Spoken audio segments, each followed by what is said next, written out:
Sebuah video yang memperlihatkan aksi pencurian raket padel di salah satu area lapangan padel di Jalan TB Simatupang, Pasar Minggu, Jakarta Selatan, pada Jumat, 5 Desember 2025, beredar di media sosial.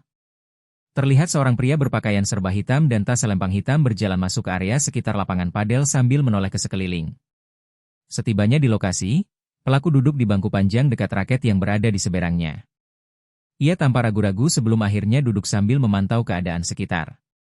Dalam video itu, pengunjung lain tampak beraktivitas seperti biasa dan tidak memperhatikan gerak-gerik pria tersebut.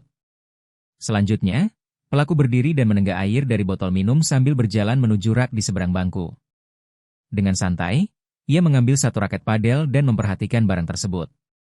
Kemudian dia berjalan kembali ke bangku panjang dan meletakkan raket di rak belakang bangku itu. Ia berdiri di sana beberapa saat sambil memerhatikan pengunjung.